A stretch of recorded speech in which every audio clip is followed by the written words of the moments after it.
그러면 하나님께서 우리에게 주신 말씀은 오늘 이 말씀을 기대어서 봅시다. 사무엘상 19장 1절에서 4절입니다. 사무엘상 19장 1절에서 4절. 19장을 거의 다 읽어볼 건데요. 그래서 한 부분만 일단 떼서 읽어보겠습니다. 다 같이 한 목소리를 읽겠습니다. 시작.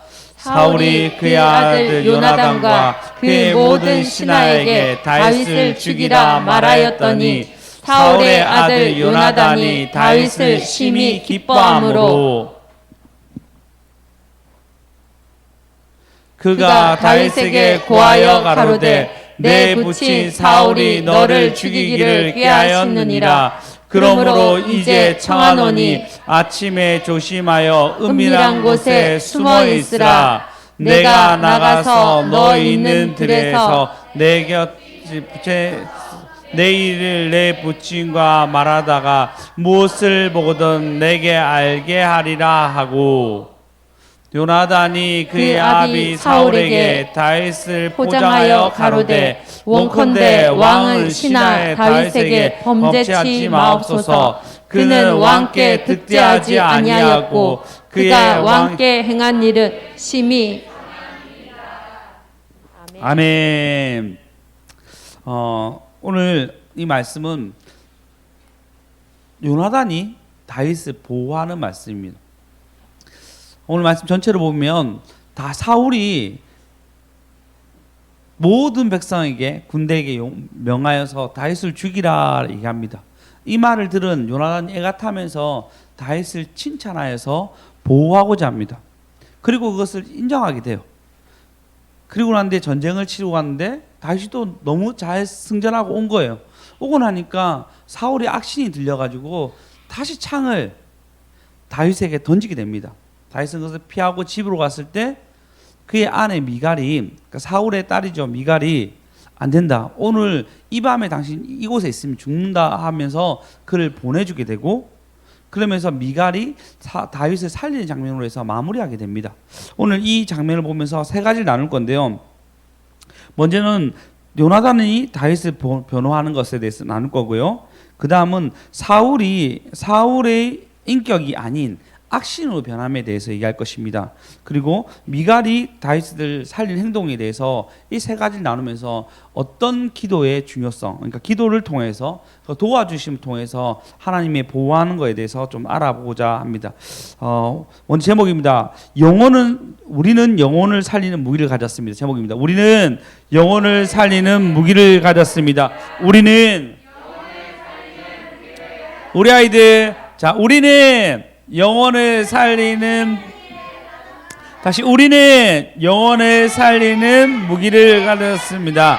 예, 우리는 영혼을 살리는 무기를 가졌다는 말씀으로 나누고자 합니다. 먼저 보면요, 요나단이 다윗에 대해서 변호하는 모습이 있습니다.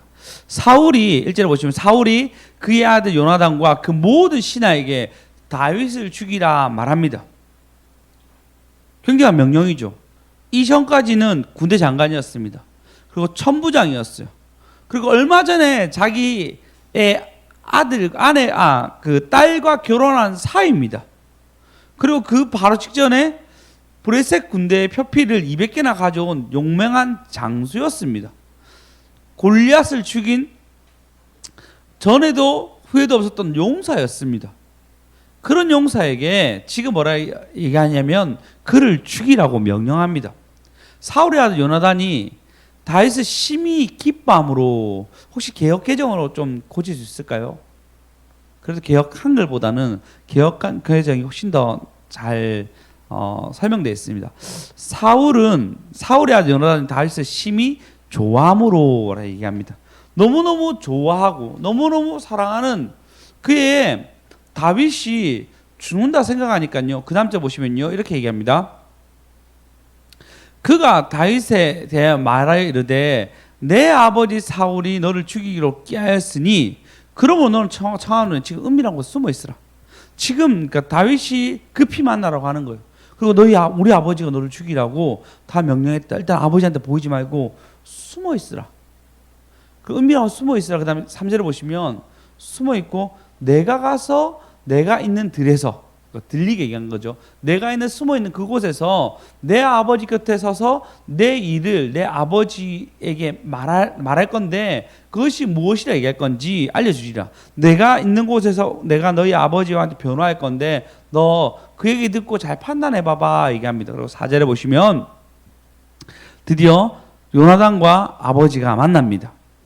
사울과 만나죠. 만날 때 다윗이 칭찬하여 다윗을 칭찬하여 가로되, 아까 개역 한글은 다윗을 포장하여 가로되라고 적혀 있습니다. 왕은 신하 다윗에게 범죄하지 맙소서. 다시 범죄하니 그는 왕께 득죄하지 아니하고 왕께 죄를 범하지 아니하고 그가 왕께 행한 일은 심히 선합니다. 5절을 보시면 그가 자기 생명을 아끼지 아니하고 브레셋 사람 골리앗을 죽였고 여호와께서 온 이스라엘을 위하여 큰 구원을 이루셨고 또 뿐만 아니라 왕이 이를 보고 기뻐하였거늘 어찌 까닭없이 그 무죄한 피를 흘려 범죄하려 합니까? 라고 굉장히 논리적으로 변호합니다. 그 얘기를 들은 사울이 뭐라고 얘기하냐면요. 6절 보겠습니다. 우리 다 같이 한번 읽어보겠습니다. 시작. 사울이 요나단의 말을 듣고 맹세하되 여호와께서 살아 계심을 두고 맹세하거니와 그가 죽임을 당하지 아니하리라. 이렇게 변호를 해주니 그가 죽임을 당하지 아니하리라 라고 얘기합니다. 여러분, 우리 삶에 있어서의 변호는 굉장히 중요합니다. 누가 누구를 뭐라 하려고 할 때, 가령 들어서 제가 주혁이를 뭐라 하려고 할 때 제가 잘못된 오해를 가지고 있으면 유리나 주아가 풀어줄 수 있는 거죠. 변호하면은 어떻게 하죠? 그것이 좀 누그러들죠. 좀 더 자세히 보면요, 우리는 사람에게 상처받을 때 있습니다. 그리고 잘못한 행동을 볼 때 분노할 때가 있습니다. 이런 행동할 때 우리는 당연히 분노하게 되고 화를 내게 됩니다. 근데 반대로 보면요, 또 그 사람이 잘한 부분들이 있어요. 그렇지 않습니까? 분노만 하겠습니까? 안 좋은 일만 있겠습니까? 그 사람과 사람의 관계에서 나쁜 것만 있을 수 없죠. 그래서 반대로 싫어하는 어떤 행동할 때 좋은 행동을 떠올려 보면요, 떠올릴 일들이 참 많습니다. 부부 관계도 그렇고 아이와 자녀의 관계도 마찬가지입니다. 이것을 뭐라 얘기하면 중보라고 얘기합니다. 중보의 명확한 단어는 둘 사이의 일을 주선하는 사람을 중보라고 얘기합니다. 이건 네이버 사전을 찾아보니까요 나와 있더라고요. 그러면 여러분 이런 거죠. 지정희 성도님 지금 계시지 않지만 예배에 빠지지 않고 늘 나오는 거 보고 하나님, 지정희 성도님이 예배에 빠지지 않고 늘 나오고 있습니다. 어려운 환경 속에서도. 이걸 봐서라도 그의 아들 주영이가 좀 빨리 나왔으면 좋겠습니다 라고 얘기하는 거 너무 아름답지 않나요? 그렇잖아요. 우리 생각이 안 나죠? 제가 적어놓은 걸로 보겠습니다. 네, 주영이가 주님 열심히 아멘하고 기도하고 열심히 예배를 드립니다. 주혁에게 예배 열심히 드린 거 보고 지혜를 주세요. 얘기할 수 있겠죠? 그죠? 우리 지유가 열심히 예배 드리고 있습니다. 지유가 열심히 예배 보는 거 잘 보셔서라도 맏딸 역할 잘해서 우리 아이들의 그 동생들 잘 돌볼 수 있도록 능력 주세요. 왜냐하면 지유가 동생을 잘 보면 엄마가 지유한테 반을 줄겠지. 지유야, 맞지? 그지? 그런 마음이 생겨야 되잖아, 맞지? 양보한 것처럼 그렇게 기도할 수 있잖아요. 그렇게 얘기하는 게 중보가 됩니다. 그러니까 사람이 싫어하는 마음 생길 수도 있고 아니면은 그냥 싫어하는 마음 떠나서라도 중보를 할 때 어떻게 중보하냐면 이렇게 중보하는 거예요. 조민현 집사님이 생각할 때 하나님, 조민현 집사님 멀리서 본인 교회도 아닌데 우리 교회 와서 기도하고 또 저를 위해서 좀 많은 어떤 필병 가서 헌금도 하기도 하고 그러니까 그렇게 하셨거든요. 그런 거를 봐서라도 남편 김재복 씨 가운데 예수 믿게 해주십시오 라고 기도하는 거예요. 이 기도는 풍성하게 만들며 하나님이 그 기도의 당위성을 인정하게 됩니다. 예, 악신 들린 사울이 잘못된 판단을 하는데도 불구하고 이 변호는, 이 중보는 굉장히 힘있게 요나단이 얘기함으로 그것을 설득을 당하게 합니다. 할렐루야. 그래서 여러분, 이렇게 하나님, 우리 목사님 몸이 많이 안 좋습니다. 많이 안 좋습니다. 설교할 때 머리도 아프고 힘들다 얘기하는데 주님 우리 목사님 생각해서라도 뱃살이 빠지고 몸이 좀 건강하게 해주십시오. 이렇게 기도할 수 있다는 거죠. 그렇게 여러분의 기도는 힘이 있습니다. 그래서 여러분이 우리가 영혼을 살리는 무기는 바로 중보입니다. 할렐루야. 우리는 영혼을 살리는 무기를 가졌습니다. 우리는 영혼을 살리는 아이고 좋습니다. 할렐루야. 맞아요. 우리는 영혼을 살릴 수 있는 무기를 이미 가지고 있습니다. 그래서 우리가 그걸 활용을 못하는 거예요. 제가 어제 수요일 얘기했잖아요. 우리 그 현안 형제 혀가 굉장히 안 좋은데도 불구하고 계속적으로 찬양인도 한 번도 안 빠지고 온 거 참 감사하게 생각한다라고 얘기했어요. 현안쌤 맞죠? 예, 예. 이게 중보가 되는 거죠. 그리고 현안쌤 더 놀라운 건 제가 이번에 현안쌤 이번에 다시 병원을 바꿨거든요. 병원을 바꿔서 오늘 병원 갔다 오셨습니까? 아 내일 갑니까? 이렇게 얘기하더라고. 참고로 알아주십시오. 좋은 한의원일수록 먼저 침을 준대요. 그 다음에 뜸을 줍니다. 그 다음에 약을 줍니다. 근데 먼저 약을 주는 병원은 안 좋은 병원이에요.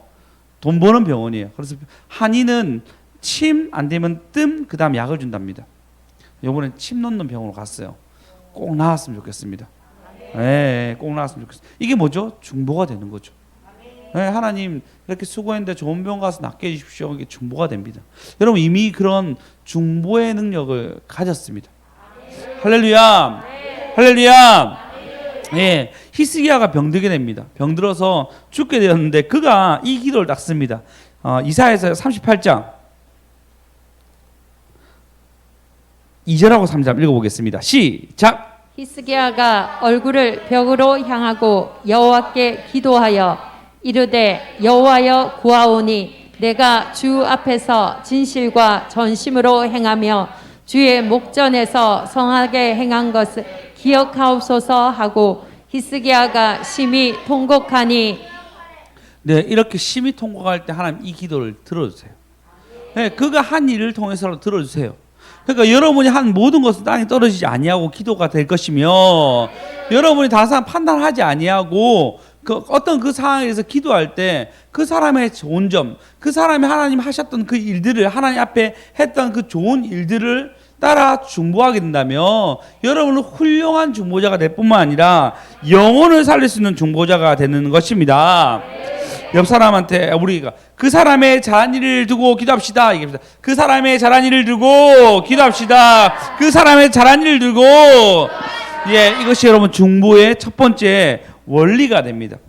우리 한번 다 같이 그래서 그 사람의 잘한 일을 잘 얘기했더니 우리 7절 읽어보겠습니다. 시작. 요나단이 다윗을 불러 그 모든 일을 그에게 알리고 요나단이 그를 사울에게로 인도하니 그가 사울 앞에 전과 같이 있었더라. 할렐루야. 요나단의 아름다운 중보는 이것은 이루어지게 됩니다. 여러분의 다른 사람을 향한 중보가 꼭 이루어지는 저와 여러분 되었으면 좋겠습니다. 네, 할렐루야. 네, 조민아 집사님 꼭 김재복 우리 성도님이라 해야 되나 그분을 위해서 잘한 거 주님 그래도 우리 남편이 나한테 이렇게 한 건데 꼭 예수 좀 믿어야 되지 않겠습니까? 더 깊이 만나야 되지 않겠습니까? 그렇게 기도하시면 됩니다. 네, 저희도 같이 기도하겠습니다. 할렐루야.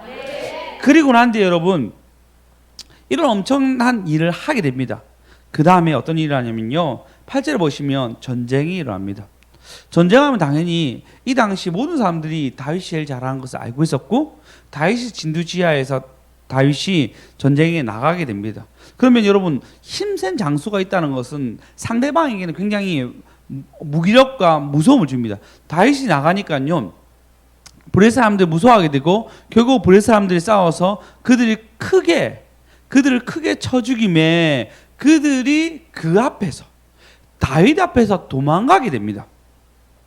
전쟁에 이기게 되면요 누가 또 그 나라 사람들 보호받게 될 뿐만 아니라 그리고 왕의 이름이 높아지게 되죠. 그리고 9절에 보시면 신기합니다. 전쟁에 이기고 평안하게 궁에 있을 때 사울이 손에 단창을 가지고 지금 현재 전쟁을 이겼단 말이에요. 그리고 블레셋 사람들이 대적이 크게 도망갔습니다. 그럼에도 불구하고 지금 사울은 여전히 단창을 들고 있어요. 불안한 겁니다. 두려움이 있습니다. 무서움이 있습니다. 계속 그에게 참소한 영이 와가지고 자기를 두렵게 하면 무섭게 합니다. 그러니까 그 무기를 가지고 있는 거예요. 오히려 기도를 가졌으면, 오히려 찬양을 가졌으면, 오히려 다른 방법으로 하는 게 쌓을 것을 쌓았으면 좋았을 텐데, 그는 여전히 가지고 있는 자기 무기를 두고 있습니다. 여러분 여러분 불안할 때 무엇을 합니까? 여러분 두려울 때 무엇을 합니까? 교회 와서 기도하십시오. 참 멋있는 건요, 보시면 밑에서 보시면 단창을 가지고 그의 집에 앉아 있을 때 여호와께서 부린 악신, 악령이 그를 사로잡습니다. 근데 다윗은 그때 뭐 하죠? 손으로 수금을 탈 때, 그는 수금을 탈 때가 노래와 같이 불렀다고 보통 표현합니다. 노래를 부르면 찬양하고 영광 돌리고 있습니다. 사울은 그의 악신 들려서 뭔가 붙잡고 있어야 되는데, 그가 붙잡고 있는 것은 단창이었으며, 그와 수직적으로 봤을 때 다윗은 그의 손에 수금 타고 있습니다.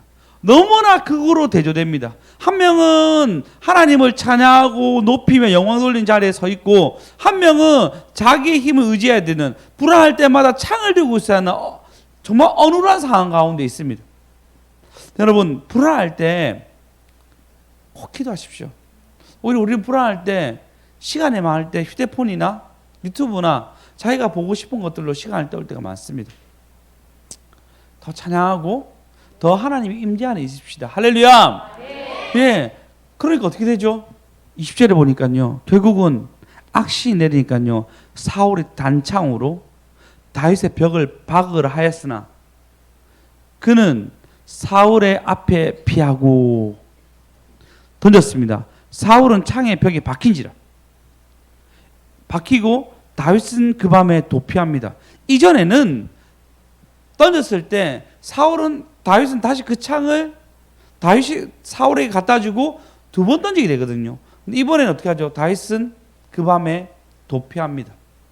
더 이상 그 행동하지 아니하고 그 자리를 바로 박차고 떠납니다. 여러분, 그때와 똑같은 상황입니다. 사울은 단창을 가지고 있습니다. 가장 평안한 궁에서 그는 늘 무기를 들고 다닙니다. 여러분, 집에서 어떤 무기를 가지고 있습니까? 지금 기도의 무기를 얘기하고 있는데, 기도의 무기를 가지고 있습니까? 참 전 집에 있으면 안 되더라고요. 집에 있으면 정말 안 되더라고요. 아이들한테 화내게 되고 오히려 더 머리가 많이 아프고 힘들더라고요. 가장 평안한 공간에서 여러분 어떤 것을 누리고 있습니까? 제가 참 여러분 꼭 가지십시오. 오늘 첫 번째 무기, 삶을 볼 때 좋은 점 보고 중보할 수 있는 무기를 여러분 꼭 가지셔야 됩니다. 예, 그걸 안 가지니까요, 오히려 뭔가 보면은 분노해하고 슬퍼합니다. 악령이 내리는 거예요. 악령이 내리니까 불안하고 두렵고 긴장되게 됩니다. 다윗은 수금이 들리는데도 불구하고, 아름다운 멜로디와 찬양이 들리는데도 불구하고, 그런 더 큰 악신이 와서 다윗의 벽에 박으려고 창을 던지게 됩니다. 가장 은혜로운 시간이 되는데 오히려 전쟁의 시간이 되었고, 가장 은혜로운 시간이 되어야 되는데 가장 안 좋은 악수를 뜨는 사울이 되었습니다. 여러분, 사단은요, 가장 은혜로운 그 시간에 여러분을 공격합니다. 더 센 악신으로 여러분을 공격하고 여러분을 무너뜨리며 여러분을 슬프게 만들고 여러분을 좌절되게 만듭니다. 그것이 나의 영을 어둡게 만들 수도 있고, 다른 사람의 영을 통해서, 다른 사람을 통해서 나를 공격할 때가 있습니다. 아니면 외부적인 상황이 나의 은혜로운 것을 빼앗아 갈 수도 있습니다. 오늘 이렇게 예배 드렸고 나가면서도 다른 사람을 통해서, 아이들을 통해서, 상황을 통해서 그 악신은 우리를 노리고 있고 우리의 은혜를 뺏으려고 여전히 그는 살아있어서 우리를 괴롭히는 것이 악신입니다. 한번 얘기한 적이 있었죠.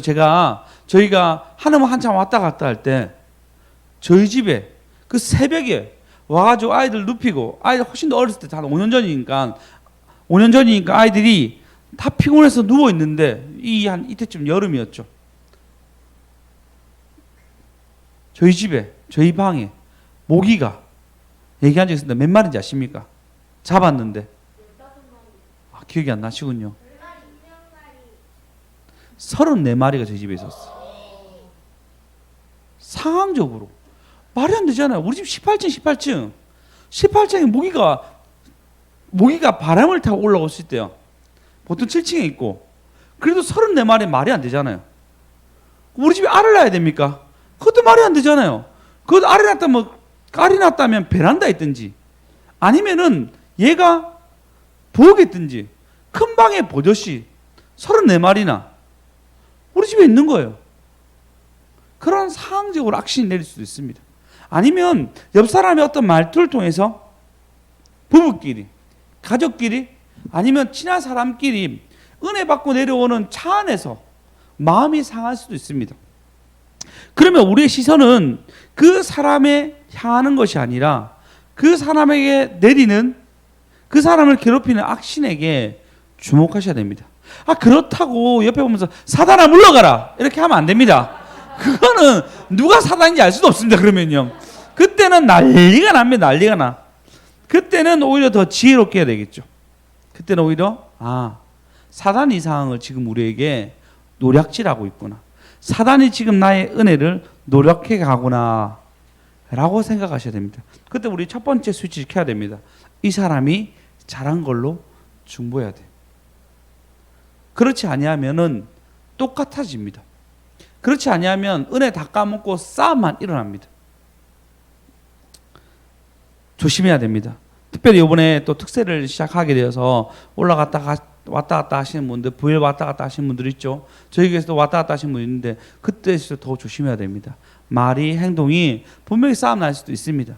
어려운 일 당할 수도 있습니다. 그때일수록 계속 그 스위치를 켜야 됩니다. 잘한 걸 생각하고, 지금 얘가 나를 지금 격동하게 하구나. 한나 보십시오.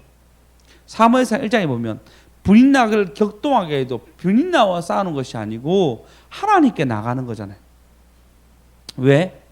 격동하게 하는 것은 분인나의 어떤 인격적인 부분도 있지만 사단이 격동하게 한다 생각하니 그걸 넘어갈 수 있는 거예요. 다윗은 싸우지 않습니다. 그 자리를 피합니다. 할렐루야. 우리 아이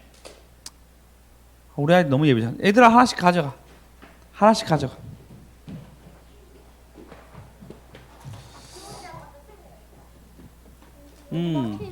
조사님 참고로 이거는 다음번에 소스 좀 부탁드리겠습니다. 내가 양념 통닭 소스 정도 있어줘야지 애들이 좀 맛있게 먹지 않을까 생각합니다. 네. 자, 누가복음 23장 34절에 보시면 이렇게 얘기하고 있습니다. 다 같이 예수님이 십자가에 못 박혀 죽을 때 사람들이 희롱하고 예수님을 때리고 침을 뱉습니다. 이때 예수님이 이렇게 얘기합니다. 제가 읽어드리겠습니다. 이에 예수께서 이르시되 아버지 저들을 사하여 주옵소서 자기들이 하는 것을 알지 못함이라. 예수님은 용서의 길을 걷습니다. 이해하려고 합니다. 그들이 하지 못하는 것에 대해서 받아들이려고 합니다. 우리는 복수하려고 하고 우리는 거기에 대해서 분을 참지 못합니다. 우리나라를 그릴 때 여러분 보통 뭘 그리죠? 지도 그릴 때 지도 안에 무슨 그 동물의 얼굴이 있죠? 토끼. 누가 토끼를 했어요? 네? 토끼. 이분들이 지금 그렇죠. 보통 호랑이죠. 지금 오늘 애국심이 불타는 얘기를 처음 서두에 열었는데 지금 호랑이 원래 있었는데 일제시대 때 일본 애들이 다 죽였어요. 일본 애들이 그 상근거라가 다 죽였어요. 우리나라 호랑이를 상징하는 건데 그러면서 그 일제시대 일본인이 심어놓은 게 토끼예요. 니혼지와. 예, 알겠습니까? 굉장히 일본 안 좋아합니다. 호랑이가 굉장히 잘하는 게 있답니다. 복수래, 복수. 우리나라가 호랑이 민족이라 가지고 당한 걸 꼭 갚으려고 해요. 복수한답니다. 복수. 여러분 혹시 사람한 당한 거 복수하려고 하지 마시고 하나님 앞에 구하십시오. 할렐루야. 할렐루야. 예, 예수님은 용서하십니다.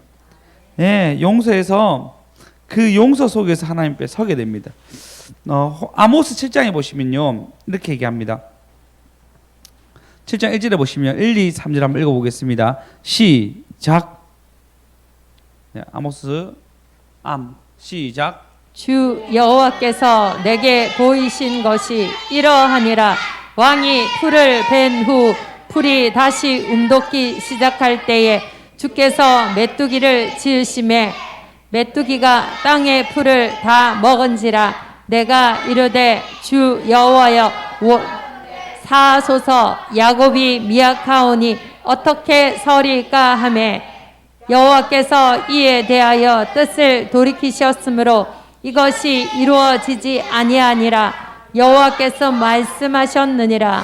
네, 보시면 메뚜기를 풀어서 그 땅에 풀을 다 뜯어 먹으려고 하니까 그것을 환상으로 보니까 그 아모스 얘기합니다. 하나님, 야곱이 미약합니다. 이거를 하시면 우리는 더 이상 설 수가 없습니다. 라고 중보하니 하나님이 어떻게 뜻을 돌이키게 됩니다. 여러분, 그 사람 약함을 보면요, 약함 때문에 싸우는 것이 아니라 이 영혼이 은혜를 깎으려고 하는 이 영혼에게 붙어 있는 악한 것들이 이 영혼을 망치게 하거나 해서 사람은 미워하지 않고 그 사람의 악에 대해서 여러분 대항하십시오. 기도하십시오. 이게 우리의 무기가 돼야 됩니다. 이것이 우리가 영혼을 살릴 수 있는 무기가 되는 것입니다. 할렐루야! 할렐루야! 우리는 영혼을 살리는 무기를 가졌습니다. 우리는 할렐루야! 네, 여러분 꼭 기억하십시오. 그 사람의 죄를 보는 것이 아니라 그 사람의 죄를 만들게 하는 악신을 보고 거기에 대해서 여러분 싸우셔야 됩니다. 아니면 마음 상할 일이 너무 많아요. 복수하고 싶은 일이 너무 많아요. 싸워야 될 일이 너무나 많습니다. 내가 호랑이가 되어서 아빠를 이렇게 쾅 쳐야 될 일이 너무 많단 말이에요. 그러나 그에게 부리는 악한 신을 보고 기도하셔야 됩니다. 하나님, 이걸로 이 원수가 그가 가지고 있는 은혜를 까먹으려고 합니다. 도와주십시오. 도와주십시오. 그에게 평안이 일어나게 하시고 대적하지 않게 하도록 도와주십시오. 근데 만약에 그 평안이 그 사람이 화를 계속 내요. 그럼 그의 빈 평안이 안 받아지면 어떻게, 누구한테 오죠? 나에게 온단 말이에요. 나에게 온단 말이에요. 그러니까 평안을 많이 빌어야 되겠죠. 물론 말로 안 됩니다. 우리는 호랑이 민족이라서 앞발을 내밀어가지고 따닥 때려야 되거든요. 고양이하고 개하고 차이가 뭐냐면 고양이과는 물려고 한단 말이에요. 개과는 물려가 아닌데 고양이과는 양발로 칩니다. 따닥. 복수한단 말이에요. 그러니까 복수하지 마시고 물려고 하는 사람에게 양발로 때리지 마시고 양손 모아서 기도하는 저와 여러분 되었으면 좋겠습니다. 그리고 세 번째, 마지막 보면 미갈의 행동에 대해서 나옵니다. 좀 눈여겨봐야 되는데요. 미갈의 중보는요, 남달랐습니다. 11절에 보시면 굉장히 민첩하고 똑똑했던 것 같습니다. 사울이 전령들을 다윗의 집에 보내어 그를 지키다가 아침에 그를 죽이게 하라. 죽음의 사신들을 보냅니다. 그리고 다윗이 아침에 나오면 죽이게 해서 여러 명을 보내서 결투를 해서 죽이려고 합니다. 다윗의 아내 미갈이 다윗에게 말하여 이르되 당신은 이 밤에 당신의 생명을 구하지 아니하면 내일은 죽음을 당하리라 라고 얘기하면서 12절에 보시면 미갈은 다윗의 창에 내려다가 그를 도망가게 합니다. 참 똑똑하죠. 당신 죽으니까 미갈의 창을 내려다가 그를 보내줍니다. 그리고 난 뒤에 3절에 보면 그 행동을 보면 참 똑똑한 것이 나타나요. 3절에 보시면 미갈이 우산을 가져다가 침상에 대어서 염소를 털을 만들고 머리를 씌워서 사람인 척 합니다. 그리고 얘기해요. 우리 남편 다윗이 아프다 얘기해요. 그러니까 전령들이 그를 죽이려고 하다가 아프다고 얘기하니까 안 죽입니다. 참 신기하죠. 그러면 우리가 보았던 우리 중국 무사들은 거기서 확 찌르잖아, 막 이렇게 찌르잖아, 중국 영화 찌르는데 그렇지 아니하고 죽이지 않습니다. 왜냐하면 그들은 그러니까 여기에 대해서 유진 피터슨 이렇게 얘기합니다. 당시 사회에서 결투나 전투를 통해서 암사자들이 작전을 수행하는데 무방비한 환자를 살해하는 것이 부담스럽게 느낀 거예요. 돈을 받고 암살자가 왔는데 그가 병들었다 얘기하니까 참 결투로 해서 죽이는 어떤 그런 문화였기 때문에 그게 정당했나 봅니다. 그러니까 그렇지 아니하고 죽이지 않고 옵니다. 그러니까 사울이 침상채로 들고 온다. 내가 한 방에 죽일게. 완전 악신 들렸죠. 죽이기 위해서 침상채로 갔는데 참 들고 갔는데 보니까 우상인 거예요.